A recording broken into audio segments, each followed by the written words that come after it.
Bismillahirrahmanirrahim. Assalamualaikum warahmatullahi wabarakatuh. Rabbi shrahli sadri wa yassirli amri wahlul 'uqdatam min lisani yafqahu qawli. Rabbi lazikni ilma warzuqni fahma. Amin ya rabbal alamin. Pada pagi hari ini kita melanjutkan perkuliahan mata kuliah filsafat politik Islam, khususnya di prodi pemikiran politik Islam. Minggu lalu sudah kita sampaikan mengenai tentang 3 pendekatan dalam mata kuliah ini, terutama secara istilah maupun secara etimologi. Artinya sudah kita jelaskan mengenai definisi. Maka saya akan mengulang tentang definisi setiap kata. Perlu kita ketahui dalam mata kuliah filsafat politik Islam, definisi filsafat, saya mengulangi, berasal dari bahasa Yunani yang memiliki arti philo dan sophia. Philo itu artinya cinta, sophia itu kebijaksanaan. Jadi secara istilah, filsafat merupakan metode berpikir secara sistematis, universal, dan komprehensif untuk mencari jawaban yang paling mendalam atau hakikat atau esensi. Di sisi lain ada definisi kata tentang politik. Politik adalah mempelajari tentang kekuasaan dalam masyarakat, yakni berbicara tentang sifat hakiki, dasar, proses-proses, serta ruang lingkup dan hasil-hasil yang diterima. Maka dalam buku Islamic Philosophy, filsafat Islam, ataupun dalam pendekatan di sini saya menjelaskan Islamic Political Philosophy,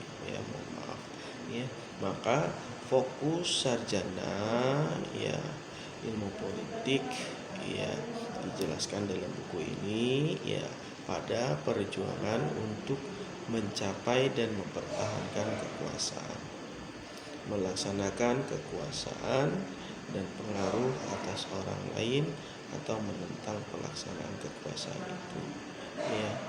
Ini terangkum bagaimana filosofi dasar dari politikal yang ada di barat.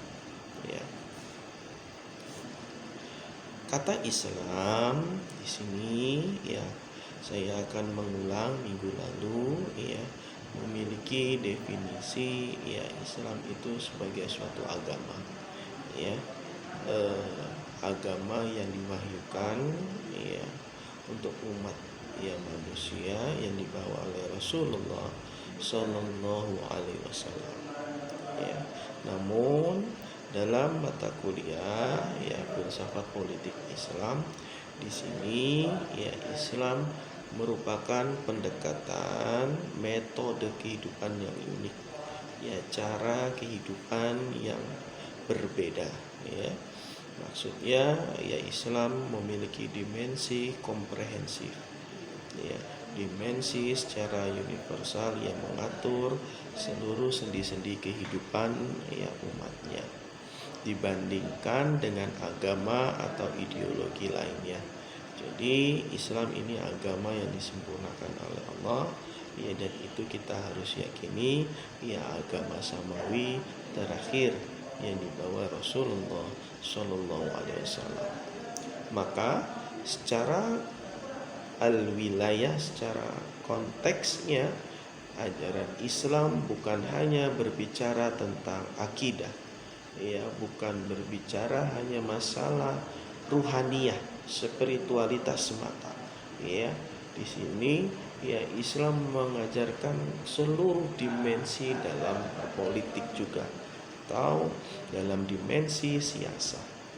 Maka filsafat politik Islam, ya, hal yang perlu dicatat oleh saudara-saudara, ya, Islam sebagai, ya, di sini mata kuliah filsafat politik Islam, yakni, ya, Islam memiliki karakteristik akidah spiritual dan, ya, politik al-aqidah ar-ruhiyah wa asyiyasiyah. Ya, artinya dimensi kehidupan sosial itu menyangkut aspek bernegara. Islam menganjurkan juga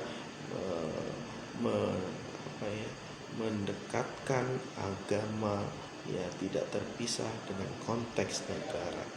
Ya, artinya Islam mengajarkan tentang bagaimana berprinsip negara secara Islam, ya, artinya memiliki karakteristik yang berbeda dengan teori-teori yang ada di Barat pada umumnya. Maka secara jelas, ya saudara-saudara, di sini akidah spiritual, al-aqidah ar-ruhiyah, ya, Islam mengajarkan bagaimana tentang mengatur masalah, ya, yang berkaitan, yang berhubungan dimensi akhirat, ya.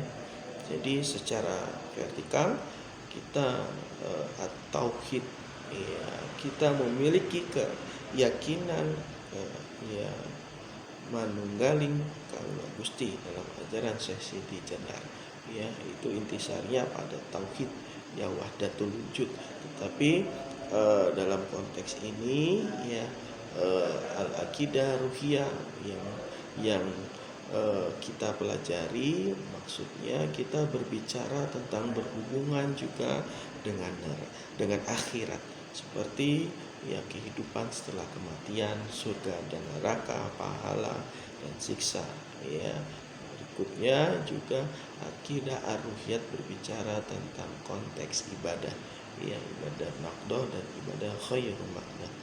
Tapi, ya, sholat, puasa, zakat, haji dan sunnah-sunnah lainnya.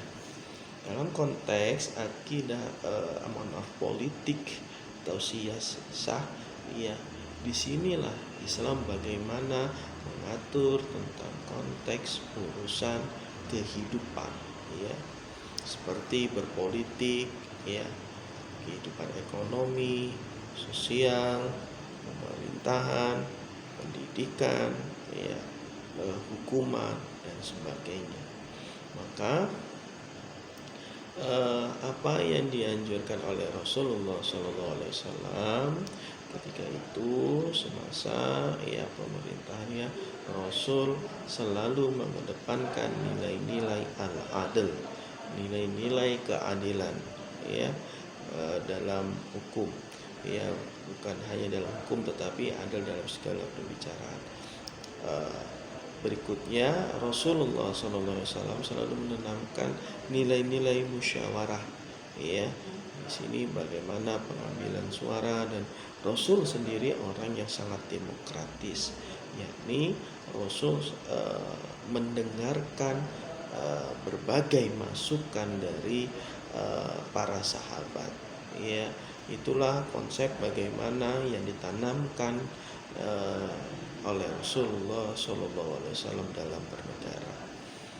Dari definisi ini, ya, bahwa jelas, ya, politik atau siasah, ya, dalam Islam itu merupakan riayah syu'un al-ummah, ya, dalam bagian konteks ini, ya, mengurusi urusan umat. Jadi ketika berbicara politik, berbicara pemimpin, ya, konteks dalam Islam, ya, ini adalah riayah syu'un al-ummah, yang mengurusi urusan-urusan yang berkaitan dengan umat, ya, bukan seperti politik dalam definisi secara demokrasi, yang artinya memiliki oriented, ya, pada kekuasaan, ya, kebanyakan secara aplikasi, secara bernegara, ya mengabaikan aturan-aturan dari agama. Ya, na'udzubillah, na'udzubillah. Kita melihat ya adik-adik, aktivitas ya politik dalam berdemokrasi, ya, yang menghalalkan segala cara, ya, tanda kutip. Kita sering membaca berbagai celah-celah demokrasi, ya, di negara kita ataupun apapun itu di negara Amerika, ya, sebagai produsen demokrasi itu sendiri. Ya, berbagai ketimpangan terjadi, ya. Manusia ya terkadang ya menerapkan dan membuat hukum ya yang berdasarkan aspek subjektivitas, yang artinya ya membuat aturan ya demi kelangsungan hidupnya ataupun kepemimpinannya. Artinya di sini hukum yang berbau buatan manusia, serta ya mengeliminasi tentang, mari kita lanjutkan, ya artinya yang mana secara aplikasi mengeliminasi ya kebanyakan ya aturan Allah, ya. Sedangkan di sini aktivitas politik secara Islam ya bertujuan untuk menegakkan hukum-hukum Allah secara adil, ya, dan menjadikan Islam sebagai agama yang rahmah, ya. Itu merupakan suatu kewajiban yang paling utama, ya. Perlu kita ketahui, ya, kawan-kawan semua, mengenai tentang dimensi sistem pemerintahan di dalam agama Islam, ya. Kalau kita melihat secara definisi, kawan-kawan, ya, secara bahasa, ya, secara etimologi, pemerintahan kata dasarnya pemerintah, ya, artinya suatu melakukan pekerjaan secara menyeluruh. Yang kedua, penambahan kata pe dan merintah, ya, berarti badan yang melakukan ya kekuasaan untuk memerintah. Ini dari definisi etimologi. Yang ketiga, ada penambahan an, ya, di situ ada kata masdarnya merintahkan. Artinya pemerintahan berarti perbuatan, cara atau hal yang berurusan mengenai tentang badan yang memerintah tersebut, ya. Pemerintah ya tidak identik dengan negara, ya. Maka ya di sini saya mengasumsikan negara itu ya bersifat statis, ya. Artinya sedangkan pemerintah itu bersifat ya selalu ya dinamis, ya. Dimensi negara dan pemerintahan itu tidak dapat dipisahkan, ya. Karena pemerintahan, kawan-kawan, itu memiliki fungsi melaksanakan urusan-urusan kenegaraan. Jadi sebelum saya masuk kepada sistem pemerintahan dalam Islam, kita harus mengetahui tentang definisi tentang pemerintahan itu sendiri, ya. Maka kalau kita berbicara tentang sistem pemerintahan, ya, menentukan corak negara ya yang dianut oleh suatu negara, ya. Macam-macam sistem pemerintahan di dunia. Ada teokrasi, ya, ada nomokrasi, ya, ada demokrasi, ya, ada sistem pemerintahan parlemen, ada semi parlemen, ada semi presidensil dan lain sebagainya, ya. Maka corak pemerintahan itu sendiri secara teori akan melahirkan tentang teori sebuah state, ya, sebuah negara. Maka bentuk negara itu menjadi penting secara teori, ya, karena akan menjadi mesin kekuasaan, ya, bagi seorang pemimpin tersebut, ya. Kalau kita melihat, ya, dalam bukunya Pak Sirajudin, Politik Ketenagaraan Islam Studi Pemikiran Ahmad Hashimi, ya, ini menarik, ya. Ditinjau dari sisi politik, ya, ilmu politik menurut Ramlan Surbakti, ya, saya menggunakan pendekatannya buku Pak Sirajudin. Artinya, ya, pemerintah, government, ya, secara bahasa berasal dari kata Yunani, ya, kubernen atau nakoda kapal. Artinya, ya, pemerintah itu menatap ke depan. Kemudian pemerintah dia melihat ke depan untuk menentukan suatu kebijakan yang diselenggarakan untuk mencapai tujuan masyarakat, ya, pada, ya, kehidupan masa yang akan datang. Dan, ya, pemerintah akan mempersiapkan langkah-langkah konkret, ya, berbentuk formula kebijakan untuk menyongsong perkembangan masyarakat ke tujuan yang telah diformulasikan tersebut, ya. Maka kalau kita memahami dimensi pendekatan, ya, dari, ya, ilmu politik, ya, kita masuk dalam eksistensi yang pernah ada dalam dimensi ketatanegaraan, ya, dalam Islam, ya. Saya mengutip, ya, dalam bukunya Pak Hashimi, Pak Hashimi, ya, mengutip bukunya Abdul Qadir Audah, ya, mengatakan, ya, apabila Allah telah mewajibkan agar kita berhakim kepada ajaran yang telah diturunkan oleh Rasulullah Sallallahu Alaihi Wasallam, ya, dan memerintah dengannya, maka, ya, akan menjadi suatu kewajiban kaum muslimin untuk mendirikan suatu pemerintahan yang akan, ya, menegakkan, ya, ajaran Allah, khususnya di sini perintah Allah di tengah-tengah mereka. Maka tiap pribadi, ya, secara ruhiyat, ya, beribadah dan menjalankan hukum, ya, sesuai dengan ajaran Allah Subhanahu wa taala. Sebagaimana, ya, mereka beribadah, ya, puasa dan sholat, ya. Maka dalam dimensi ini, dalam bukunya Pak Hashimi, ya, atas dasar ini, apabila mendirikan suatu state, ya, berdasarkan, ya, syariat Islam, ya, hukumnya wajib, maka wajib hukumnya mendirikan pemerintahan Islam, ya.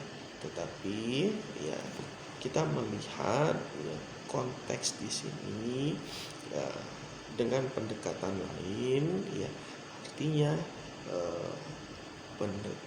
ini kan masalah kenegaraan berdasarkan furu'iyah, ya, bukan masalah yang substansi, artinya ada kesepakatan secara sosial, ya, dalam setiap zaman. Jadi tidak bisa kita menyamaratakan konsensus bersama yang terjadi pada zaman Nabi, pada zaman para sahabat, dan ketika di Indonesia pada umumnya, ya. Tapi negara kita telah menyepakati, ya, negara kita berpaham demokrasi, memiliki asas tunggal Pancasila, yang dalamnya Pancasila memiliki nilai-nilai keislaman, ya, secara benang merah, artinya dalam Pancasila pun terdapat nilai-nilai tauhid. Artinya ini kita berdasarkan konsensus kehidupan sosial, ya, di mana secara teritori kita bertempat, ya. Maka fungsi yang fundamental, ya, fungsi utama yang mendasar dari pemerintahan Islam itu sendiri, yakni ya bagaimana berbicara untuk menjalankan perintah Allah, ya, al-adl juga perintah Allah, ya, bagaimana kita menjalankan pemerintahan yang berdasarkan, ya, arahan dari Al-Quran, ya, dengan kata lain, ya,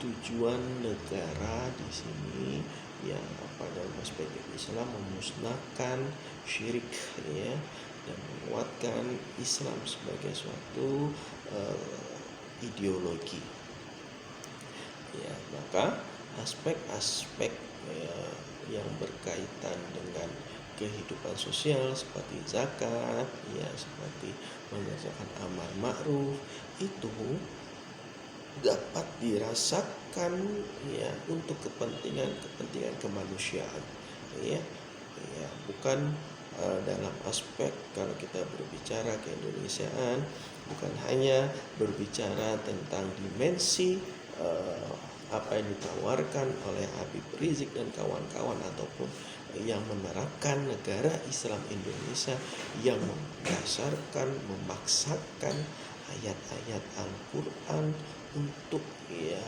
sebagai alat, ya, kendaraan dalam berpolitik, memaksakan kehendak hasrat nafsu, ya, yang notabene lari, ya, secara substansi, ya, berbeda pandangan dengan politiknya sekarang sehingga dia mencampur adukan, ya, akidah yang bersifat ruhiyah, ya, tersebut.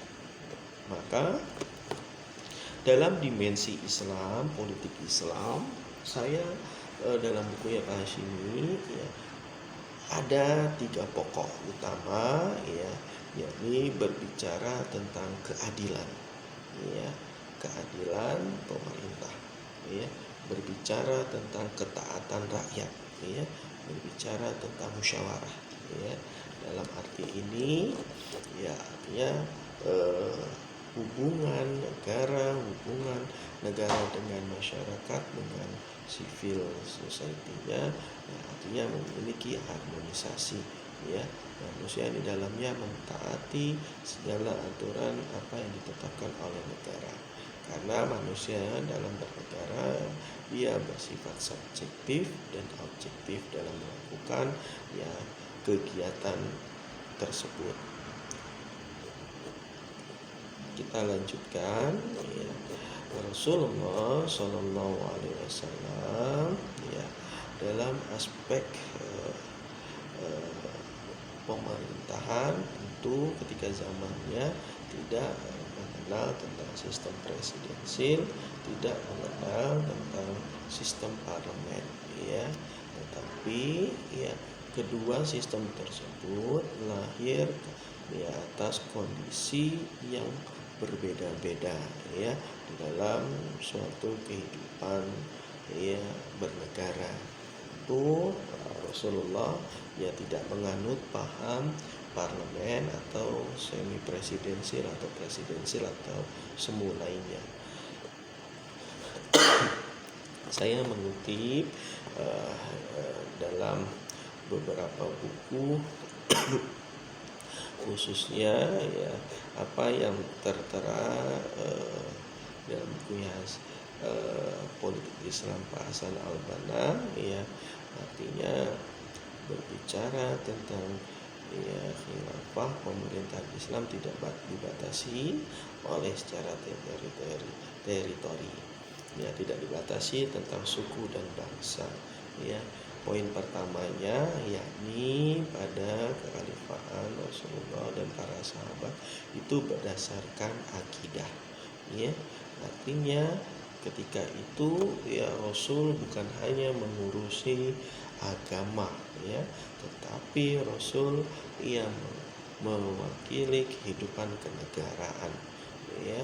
Maka, ya, dalam saya mengutip bukunya Ibnu Khaldun, ya, kekhalifahan, ya, Di sini ketika itu yang dipimpin oleh Rasulullah Shallallahu Alaihi Wasallam, ya, itu kepemimpinan bagi seluruh kaum muslimin dan dunia.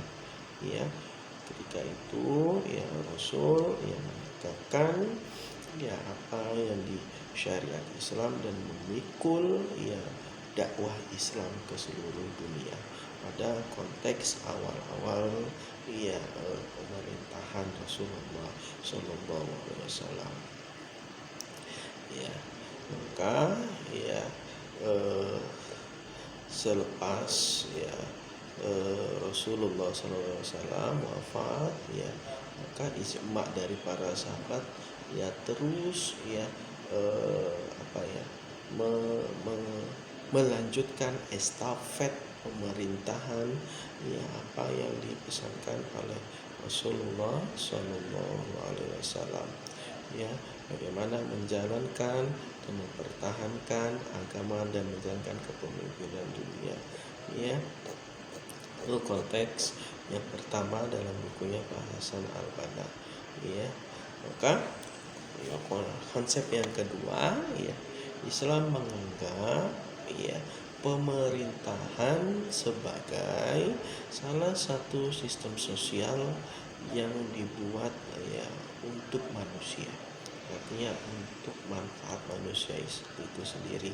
Ya, Islam tidak menghendaki terjadinya kekacauan dan anarkis dalam suatu wilayah ya tanpa ada imam atau pemimpin. Maka dalam konteks ini ya maka dalam hadis Nabi dia juga mengatakan di antara beberapa kali yang terdapat pemimpin ya maka ya selepas ya Rasul ya berhijrah ya dari Makkah ke Madinah, sehingga yang harus saya ceritakan terlebih dahulu bagaimana ya Rasulullah SAW ya memerintah ya di kota Makkah ya. Pada periode Makkah perlu kita ketahui ya jumlah ya pengikut umat Islam itu relatif ya kecil ya, belum menjadi suatu komunitas yang mempunyai daerah kekuasaan tersendiri ya ataupun berdaulat ya. Rasul memimpin ya para pengikut dan para sahabat ya itu dalam minoritas ya dari lemah dan tertindas ya, sehingga ya pada awal-awal ya Rasul ya tidak mempunyai dan mampu menampilkan menjadi kelompok sosial yang menekan kelompok sosial yang dominan atau mayoritas ya, bahwa kekuasaan secara aristokrat ya kaum Quraisy ya, yang kaum Quraisy ketika itu masyarakatnya sangat homogen ya. Di sisi lain ya ketika Rasul hijrah ke Madinah ya Rasul ya dan umatnya mengalami perubahan yang secara signifikan ya. Rasul di kota Madinah mampu ya mempunyai kedudukan yang baik ya, mempunyai kedudukan yang baik yang segera ya mempunyai kekuatan yang dapat berdiri sendiri. Jadi disinilah Rasul mampu menghimpun masyarakat secara luas yang menjadi suatu kesatuan suatu negara. Ya, artinya kepemimpinan di Madinah Rasul wilayah teritori kekuasaannya meliputi semenanjung Arabia. Ya, jadi di sisi lain Rasul sebagai pemimpin umat, pemimpin agama, di sisi lain juga Rasul sebagai kepala negara.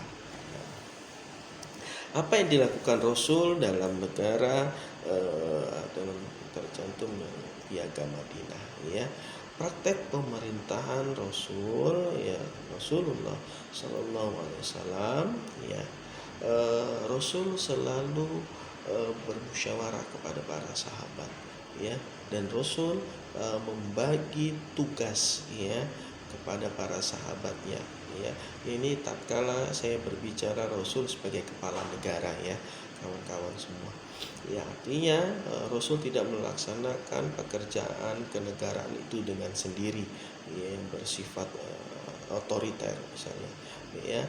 Bahkan, ya, dalam Piagam Madinah Rasul sendiri diakui sebagai pemimpin tertinggi. Artinya di sini ada firqah-firqah atau bagian-bagian kekuasaan secara legislatif, eksekutif dan yudikatif yang dikenal saat ini, ya. Artinya pendelegasian tugas kenegaraan itu sudah dilakukan oleh Rasulullah SAW dan mempercayainya, ya, oleh orang-orang kepercayaan Rasul yang dipilih secara mufakat, ya, yakni sahabat-sahabat yang cakap, ya, yang mampu menduduki kedudukan tertentu. Kita melihat, ya, pembagian di yang pernah terangkum dalam bukunya Pak Suyuti, Pulungan Fikih Siasa, Ajaran, Sejarah dan Pemikiran, ya. Untuk pemerintahan di Madinah dalam buku ini, ya, diterangkan Nabi menunjuk, ya, para sahabat sebagai pembantu, sebagai katib, ya, sebagai sekretaris. Adapun yang lain sebagian lain ada juga sebagai amil, ya,